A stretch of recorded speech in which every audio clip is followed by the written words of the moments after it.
Good morning dear students. Gayatri Vidya Mandir senior secondary school Sanchore के YouTube channel पे आपका एक बार फिर से स्वागत है।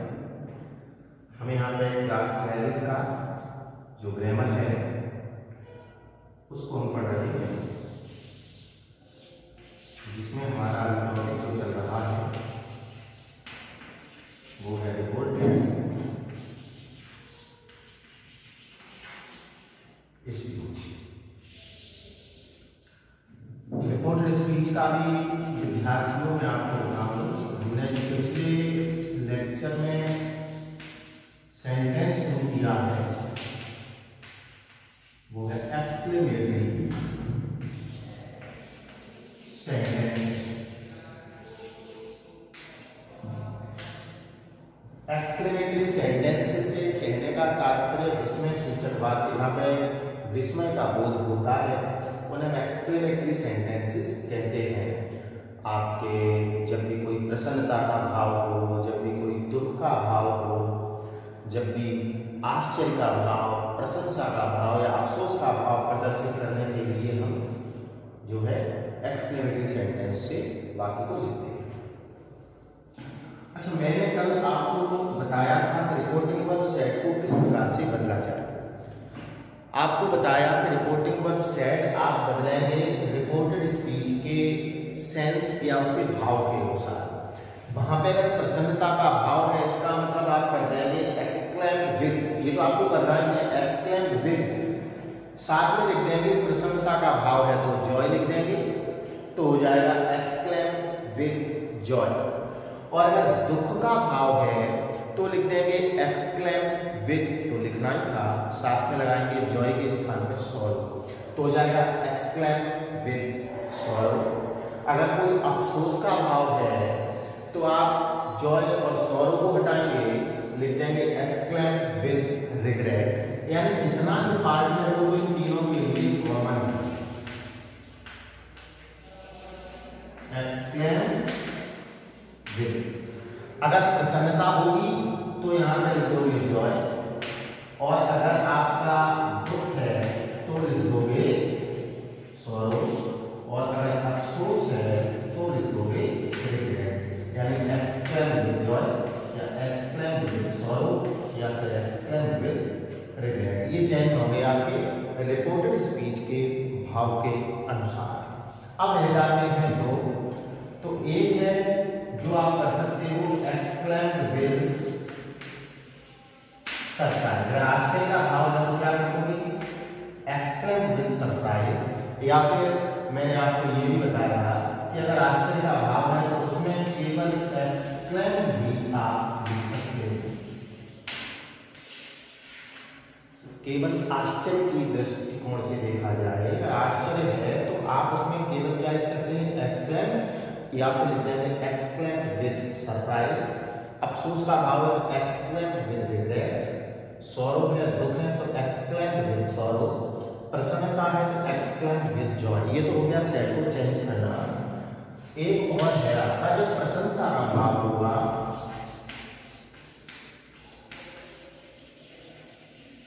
जब इसका भाव होगा विद्यार्थियों प्रशंसा का, तो करोगे अप्लाउडेड, और यहाँ पे लिख दोगे ऑब्जेक्ट और प्लस यहाँ लिख दोगे से, तो हो जाएगा अप्लाउडेड ऑब्जेक्ट और से। ठीक है, इतना हो गया। दूसरा नियम आपने लिखा कि रिपोर्टेड स्पीच में आए हुए विस्मय सूचक शब्द समाप्त कर देते। रिपोर्टेड स्पीच में आए हुए जो विस्मय सूचक शब्द होंगे उनको आप इनडायरेक्ट बनाते इसमें क्या कर देंगे समाप्त कर देंगे। क्यों कर देंगे? क्योंकि उनके भाव रिपोर्टिंग वर्ब से स्पष्ट हो जाते हैं। ठीक है, किस प्रकार से होते हैं और वो किस प्रकार के शब्द हैं अभी हम उनको डिस्कस कर लेते हैं। पहले आप ये दो नियम तो आपने इसके लिख दिए थे, आप इसका जो फॉर्मेट उसको भी समझ लें। सेट के स्थान पे आपको exclaim with Joy, exclaim with sorrow, exclaim with regret, exclaim with surprise का प्रयोग करना है। प्रशंसा होने पर आप लिखेंगे अप्लाउडेड उसके बाद ऑब्जेक्ट, उसके बाद से, ठीक है। अच्छा, हम ये देख लेते हैं,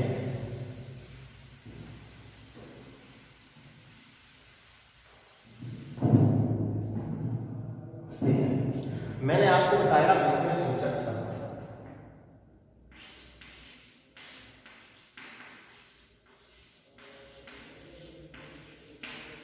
विस्मय सूचक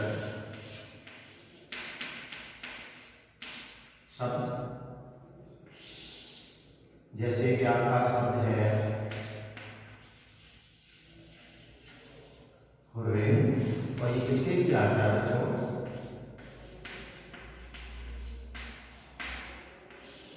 प्रसन्नता, ठीक है।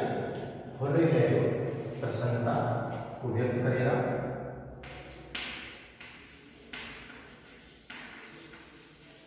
अलास, ये किसको व्यक्त करेगा? दुख को व्यक्त करेगा।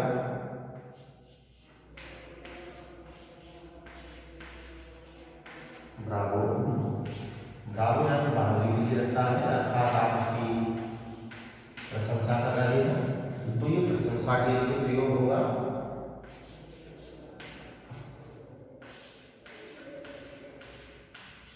सॉरी, सॉरी का यूज जो है आप इसके लिए करते हैं।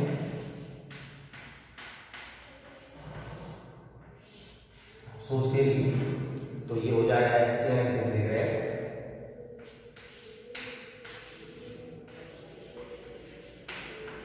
व्हाट इफ या हाउ, व्हाट आ जाए या हाउ आ जाए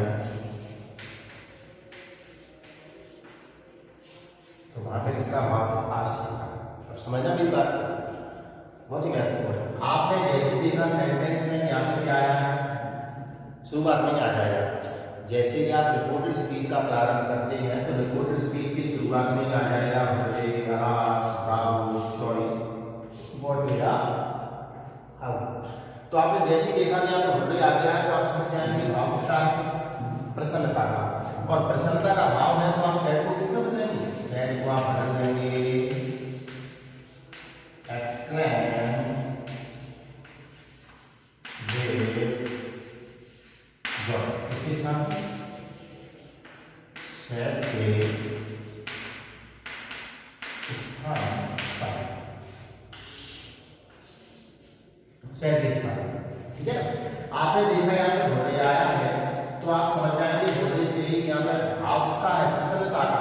तो आप सैड को क्या कर देंगे? एक्सक्लेम विद जॉय कर देंगे।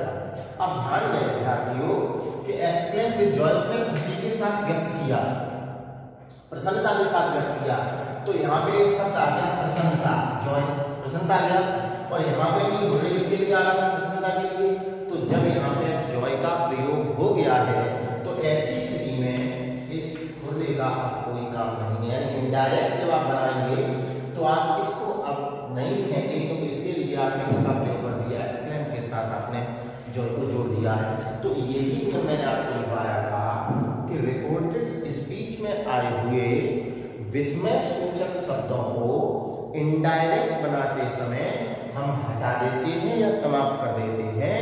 क्यों कर देते हैं? क्योंकि इनके भाव रिपोर्टिंग वर्ब से स्पष्ट हो जाते हैं।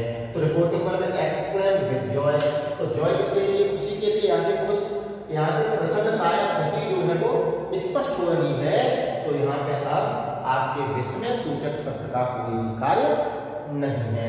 बिल्कुल उसी प्रकार से आप देखेंगे कि यहाँ पे शब्द है अलास। क्या बच्चों? अलास। अलास किसके लिए आ रहा है? दुख के लिए आ रहा है। तो आप वहां पे सैड के स्थान पे कर देंगे एक्सक्लेम विद सॉरो। क्या कर दिया? Exclaim with sorrow. तो इससे पता चल गया अलास दुख के लिए आया, यहाँ पे सब दुख के लिए आया है सॉरो, या सॉरो के स्थान पे आप ग्रीफ का प्रयोग भी कर सकते हो, ठीक है। ग्रीफ दुख के लिए आता है, एक्सक्लेम विद ग्रीफ या एक्सक्लेम विद सॉरो, दोनों में से किसी का भी प्रयोग कर सकते हैं। एक्सक्लेम विद सॉरो कर सकते हैं या एक्सक्लेम विद ग्रीफ कर सकते हैं। तो ग्रीफ या सॉरो किसके लिए आया? दुख के लिए। और ये किसको व्यक्त करने के लिए आया था? दुख को व्यक्त करने के लिए। तो जब सॉरो या ग्रीफ आ गया है उसका तात्पर्य ये है इसका भी कोई कार्य नहीं है। तो आप अलास्ट को अर्थात विस्मय सूचक शब्द को इनडायरेक्ट बनाते समय हटा देंगे। नेक्स्ट क्या है आपके विस्मय सूचक शब्द क्या कौन सा है? ब्रेवो। और ब्रेवो किसके लिए आ रहा है? आपके प्रशंसा के लिए। तो प्रशंसा के लिए जब आ रहा है तो आपको बताया मैंने सबसे पहले तो आप क्या करते हैं? अप्लाउडेड, अप्लाउड यानी प्रशंसा करना। और अप्लाउडेड के बाद यहाँ पर जोड़ेंगे आप ऑब्जेक्ट और यहाँ पर जोड़ेंगे सेम। ठीक है, ब्रेवो किसके लिए आ रहा था? प्रशंसा के लिए।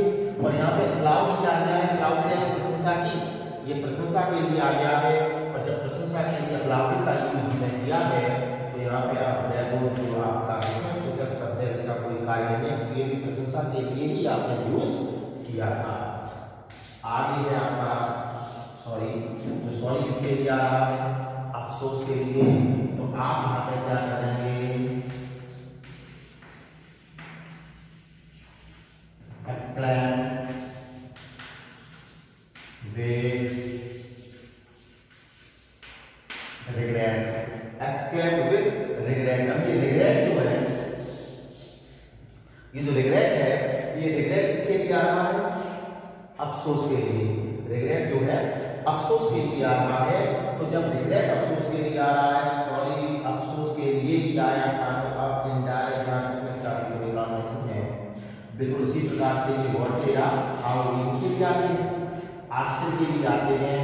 तो ऐसी स्थिति में आप रिपोर्टिंग वेबसाइट को चेंज कर सकते हैं। एक्सक्लेम विद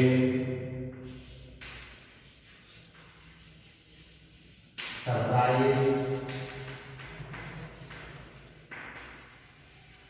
या फिर केवल कर सकते हैं exclaim, exclaim with surprise. Surprise किसके लिए? आश्चर्य के लिए। ये व्हाट या हाउ क्या प्रदर्शित करने के लिए आई है? आश्चर्य को। जब आज सरप्राइज नहीं आया है तो कार्य काम नहीं है। तो ये नियम था कि रिपोर्टेड स्पीच में आए हुए विस्मय सूचक शब्दों को इनडायरेक्ट बनाते समय हम समाप्त कर देते हैं, क्योंकि इनके भाव रिपोर्टिंग वर्ग से स्पष्ट हो जाते हैं। ठीक है, तो ये हमने लिखा था कल और आज हमने इसको समझ लिया है, सीख लिया है। ठीक है, आप सबसे पहले तो इसका स्क्रीनशॉट है, इससे आपको बहुत ही आसान हो जाएगी। पहले तो आपको एक चीज ये पता चल जाएगा कि होते जो है किसके भाव में आता है? प्रसन्नता के, अलास के भाव में, ब्रावो प्रशंसा के भाव में, सॉरी अफसोस के भाव में, व्हाट या हाउ जो है वो आश्चर्य के भाव में आता है। तो जब प्रसन्नता के भाव में आएगा तो एक्सक्लेम विद जॉय करेंगे। अलास दुख के भाव में आएगा एक्सक्लेम विद सॉरो या फिर एक्सक्लेम विद ग्रीफ करेंगे। ब्रेवो यानी प्रशंसा के भाव में आने पर अप्लाउडेड प्लस ऑब्जेक्ट और सेम जोड़ेंगे। सॉरी के होने पे एक्सक्लेम विद रिग्रेट करेंगे। व्हाट या हाउ यानी आश्चर्य के लिए आप एक्सक्लेम विद सरप्राइज या फिर केवल एक्सक्लेम करेंगे। तो इससे जो है काफी आपका आसान हो जाता है पूरा ये सेंटेंस जो एक्सक्लेमेटरी का है। सबसे पहले आप इसका स्क्रीनशॉट लें, उसके बाद हम इसको आगे देखते हैं कि किस प्रकार से अटेम्प्ट करना है।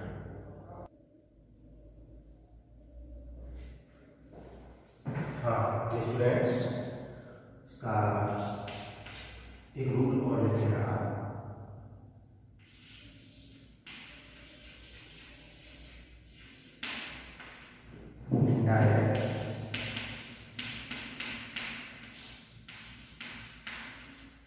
बनाते समय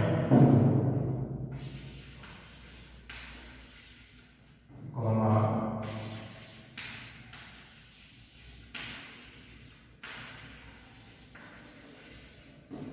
इनडायरेक्ट बनाते समय कॉमा इन्वर्टेड कॉमा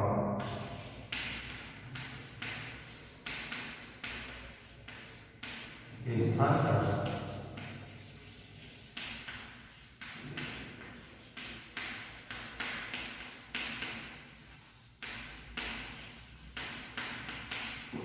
दैट का प्रयोग करते हैं। किसका करेंगे? दैट का। अब हम देखते हैं इसके एग्जाम्पल। ओके, जैसे सेंटेंस हो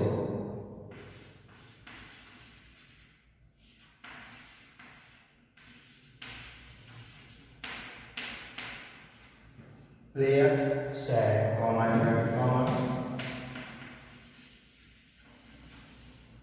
hooray,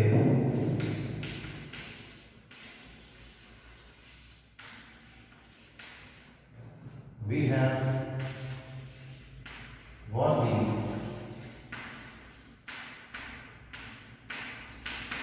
match, we have won the match. और लास्ट में आपका ये विषय सूचक चिन्ह है, ये लास्ट में भी आ सकता है या फिर कभी कभी इस प्रकार से ये आपके जो विषय सूचक शब्द हैं उनके बाद में भी आ सकता है। ठीक है, यहाँ आ सकता है, वहाँ पे आपको तो इनडायरेक्ट मैथड्स में इसको हटा देना है और बाकी के अंत में फुल स्टॉप का प्रयोग करना है, जो मैंने आपको लिखवा दिया था।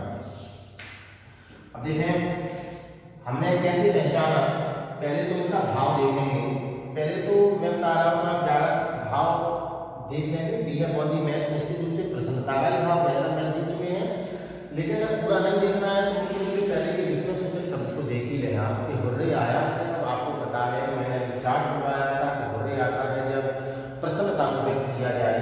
तो इससे भाव क्या पता चल रहा है, प्रसन्नता का। और जब प्रसन्नता का भाव पता चल ही रहा है तो आप कर देंगे players exclaim with joy, players exclaim with joy। ये आपकी प्रसन्नता के लिए आया है, joy भी आपकी प्रसन्नता के लिए आ गया है, इसका मतलब इसका कोई कार्य नहीं है, इसको हम हटा देंगे। अभी आपको बताया कॉमा इन्वर्टेड कॉमा जिस स्थान पे आप प्रयोग किसका है, दैट का, तो यहाँ पे हमने लिख दिया दैट। तो क्या players exclaim with joy that. अब हम यहाँ से आगे बढ़ते हैं।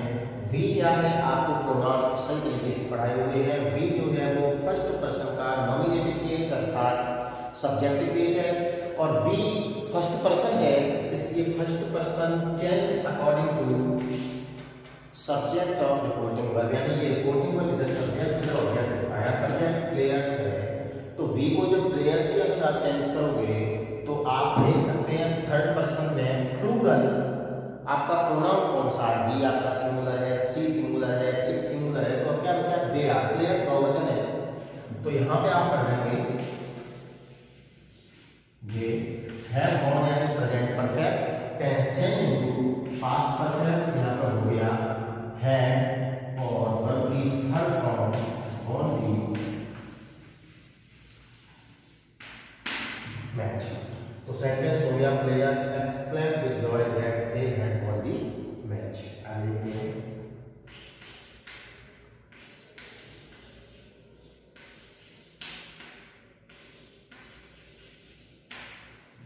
The sad comma inverted comma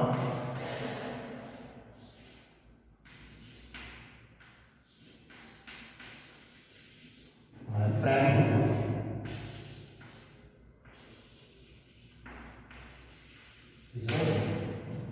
ruin का मतलब बर्बाद हो जाना, ठीक है।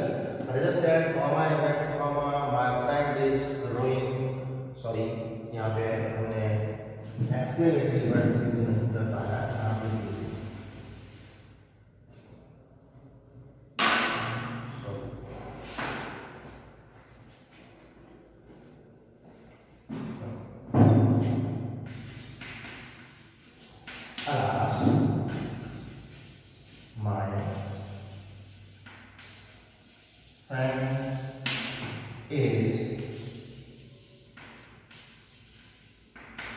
अब देखिए आपके पास आपने इंटरजेक्शन साइन यहाँ लगा दिया है, वहां पे लिखने की आवश्यकता उसको नहीं है। तो ये आप करेंगे सबसे पहले सेड को। अब देखना अलास आया, अलास किसके लिए, माय फ्रेंड इज रुइन्ड, यानी मेरा मित्र बर्बाद हो गया है।